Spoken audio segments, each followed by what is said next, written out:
Hey everybody, welcome back to the show. Hope you're doing well. Good to see everyone. We're going to do a quick little video here again for you all today. I took some screenshots of some papers of archaeology. We're going to do a little history, and we're going to talk about the level of prioritization taking place intellectually in the greater mass unconscious and conscious of humanity. So in previous presentations, I've gone over several different compartmentalizations of the human psyche with the usage of gender, political affiliation, language, heritage, state, country, continent, sports team, type of economic background like socialism or capitalism, type of political structure like political party affiliation, skin color, language,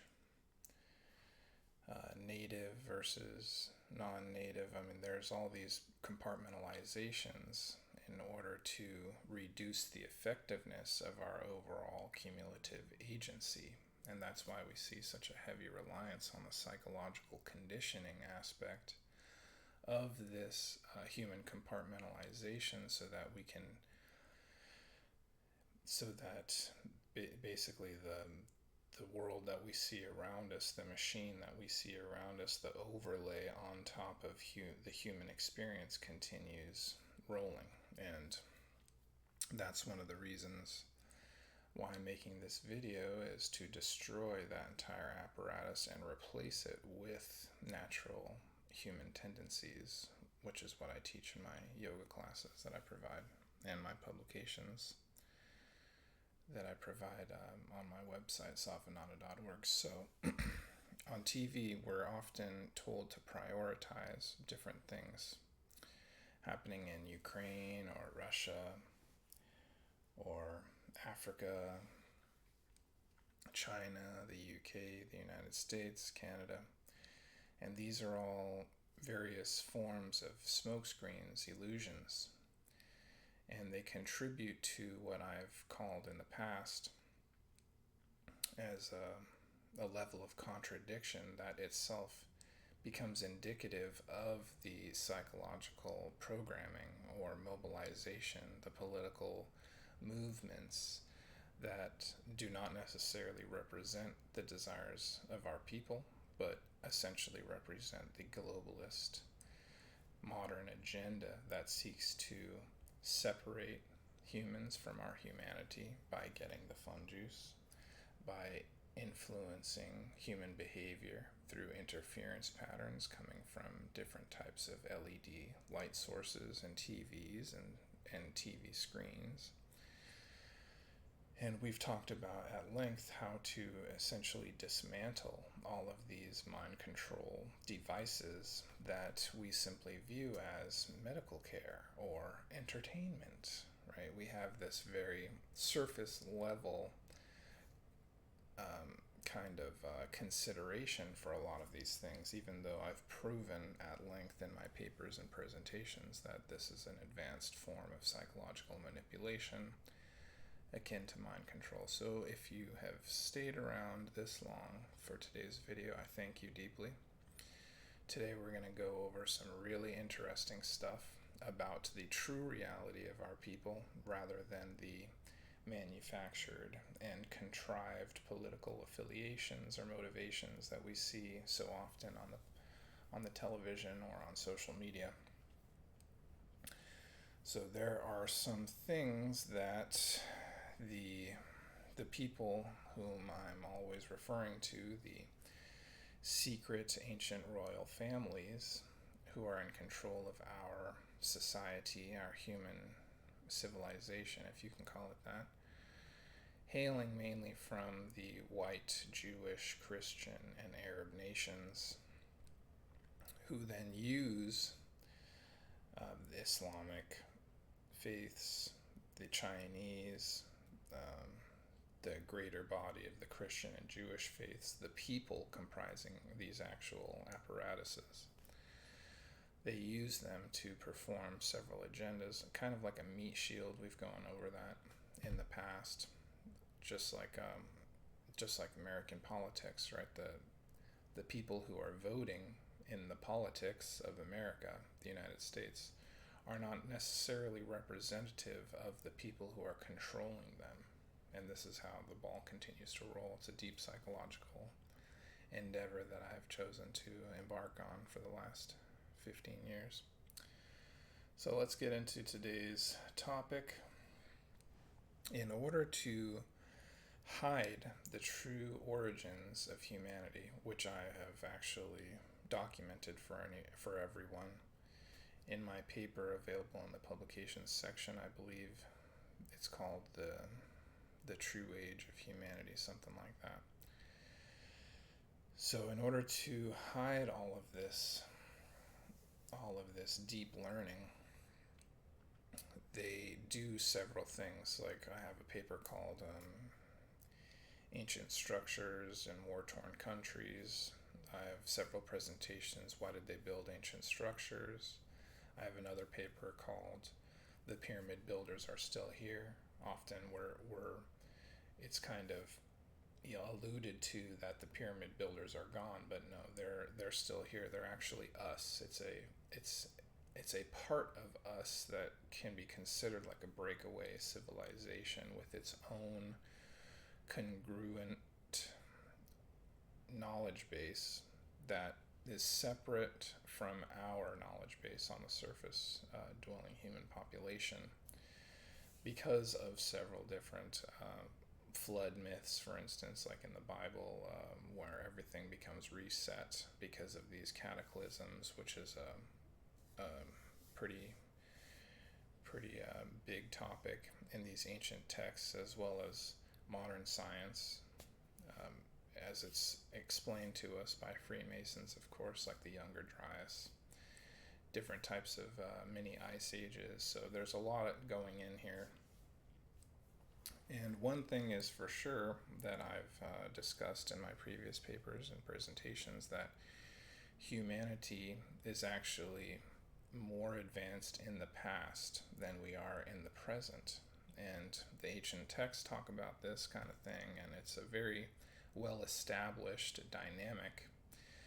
And this presentation today that we'll be talking about is more along of these lines as to how they hide this aspect of our history, of our human history, and how they keep us chugging along on this social justice stuff, or this Trump stuff, or the QAnon stuff, or the global, I have to speak this way so I don't get deleted, climate, again so I don't get deleted, change, the fun juice. I mean, the list is rather extensive. The electric cars, for instance, how they're being used to promote, slave labor in China and in Africa, and yet that's somehow green. The green agenda, they call it. So rather than focusing on all of these priorities that are easily given to us, there's this additional layer of reality, as I've said in the past, a greater level of reality, a larger awareness taking place that I teach others how to ascertain through the power of yoga meditation. And I'm going to demonstrate that power today, again, for everyone. So thank you for joining me. Okay, Nevada Magazine, The Lost City. Let's go through a little bit of this. Clark County, the Pueblo period, more advanced civilization of ancestral Puebloans emerged with improved agriculture as well as building practices that they, of course, omit from this publication. These people lived in pueblos, it says, practiced horticulture, traveled to hunt larger game in the mountains during the summer. Doesn't that sound familiar with our modern human culture? The Lost City, as it's referred to, named Pueblo Grande de Nevada, gets its name from Indiana Jones' knockoff. The legacy of these people were almost erased from the earth, buried beneath the Mojave Desert's shifting sands. In 1924, excavations began, uncovering the archaeological legacy. Ancestral Puebloans' westernmost settlements has unveiled much about the life of some of Nevada's oldest developed civilizations. With the subsequent creation of the Hoover Dam, however, much of the history was covered by trillions of gallons of water. So this is a big theme, a technique that we're going to see being performed by a conglomerate human aspect of our civilization that does not experience the same divide of conservative, liberal, progressive, different country allegiances, different continents, different religions, different languages. We see a coordination across the earth beyond, it seems to be beyond the typical compartmentalizations that we experience as the society of humanity. Okay. So they use these dams to hide ancient technology, ancient structures, for the purposes of maintaining the manufactured amnesia, so that we, as a human population, are kicked further down the road without gaining the true knowledge and origin of our ancestry and what that actually means with the high technology and different aspects of the human brain activity. So this is how they keep the whole thing rolling. And this is why they do not want us to learn about our ancient origins, because it would unravel the total illusion that we experience on the surface of the modern day earth, like I said, with the Democrats, with the Republicans, with the global, with the fun juice, with the progressives, with the communists, with the capitalists, with the socialists. Okay, so let's continue. National Geographic magazine. A new dam in Turkey threatens to flood ancient city and archaeological sites. The Tigris River Dam puts wildlife and culture at risk. Neolithic caves riddling its cliffs. Okay, so once again, if you look into this archaeological site, there are a lot of anomalies, of course, just like in the other publications that I've shared and will continue to share.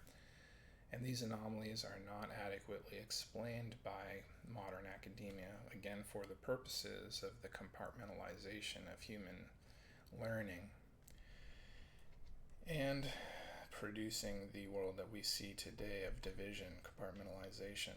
Okay, so let's type in something else. China, Three Gorges Dam, covered ancient city. Yichang, Three Gorges Dam, Yangtze River in history. China's Three Gorges Dam, CNN, one of the largest ever built. History and controversy of the Three Gorges Dam.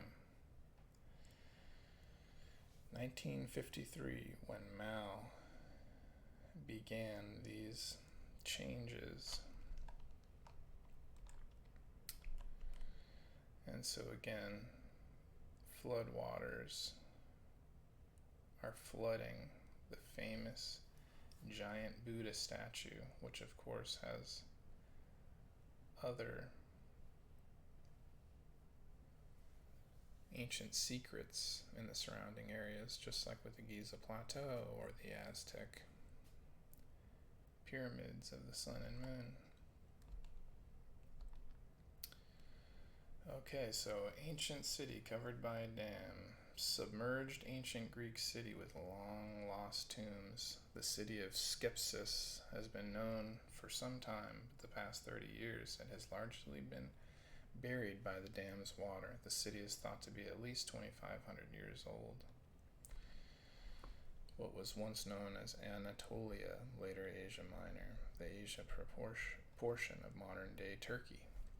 So there are lots of these incongruencies that we see when we compare the reality of these archaeological sites to the total fiction of what we're told by some of these secret organizations parading as archaeological societies or earth preservation, heritage societies, and this kind of thing. So we're on Newsweek again. Okay, so in NBC News, ancient city in Iraq unearthed after extreme drought. The ruins of a 3,400-year-old Bronze Age city were unearthed in Iraq after extreme drought severely depleted water levels in the Mosul Dam. So this has been going on for over 100 years, as we can see. And this is what I'm alluding to in the different portions of human civilization. One portion who acknowledges this level of deep human antiquity, technology, and archaeological evidence, and these people aim to submerge this evidence so that it's inaccessible to the common person. Again, for the purposes of the compartmentalization of humanity, it's the civilization, history, science, spirituality even. Euronews, 3,400-year-old city emerges from the reservoir. Okay, let's continue. Kurdish and German archaeologists resumed excavations of the ancient city underneath the waters of the Mosul Dam. CNN. Okay, archaeological magazine Zigna. After the flood, much of the ancient town and its modern counterpart of the Belkis now lie under the reservoir created by the construction of one of Turkey's largest dams in the year 2000. So again, this is just expanding the awareness of surface-dwelling humans, breaking down the compartmentalization of our learning base in order to give surface-dwelling humans the intellectual means of self-defense in order to research some of this stuff for themselves, expand their awareness, and then liberate themselves from the compartmentalization of the human spirit through politics, gender, nationality. Inside the forgotten Chinese cities destroyed by the Three Gorges Dam. Again, new dam could drown ancient Iraqi city of Ashur. And Iraq is very important, just like Iran. There's a lot of stuff in there that we're not supposed to know. And that's why they give it, so-called, to these fictitious kind of dynasties or rulerships. And a lot of the time where these some of these ancient sites, they're quite often, it's a very fascist place or a very unfair human conditions taking place in these areas. And they do that in order to keep most people away from these historical archaeological sites. So the 12,000-year-old ancient Mesopotamian town of Hasinkia, set to be submerged by a new dam. 12,000-year-old ancient Mesopotamian town. You'd think that would be something that we would want to hang on to. And I think I have a picture here. Yeah, so here's what we're talking about in this particular publication. If you look closely, these are the sizes of typical humans. So of course this is a beyond ancient site, beyond even 12,000 years old in my opinion. And it just kind of gives you an idea of the actual scale of the things that we're actually talking about here. You know, quite often we think of the Giza Plateau or the pyramids of the sun and moon. that are kind of the epitome of this ancient culture and technology. But no, there are many, many other archaeological sites that have simply been covered by these dams. I mean, I just did a quick search for you all to produce this video, and I was able to find a handful of extremely important sites that we no longer have access to because, oh, now it's a historical preservation site under 12 million gallons of water, so we need to go through all this red tape through these historical societies. And then now we need to be able to dive these places and actually look under the water at all these flooded locations and the destruction therein. So yeah, I hope everybody was able to follow along with me today. This is a really big secret, once again, that I'm sharing with everyone. And yeah, so let's just try to transmit this to others and help everyone liberate themselves and their families from the illusions set forth in our modern day culture of politics, identity, economics. All of these are just simply contrived means to continue the subjugation of our people. So with this video, just like with the previous videos, I aim to dismantle that subjugation and liberate humanity. So thank you again, everyone. See you next time.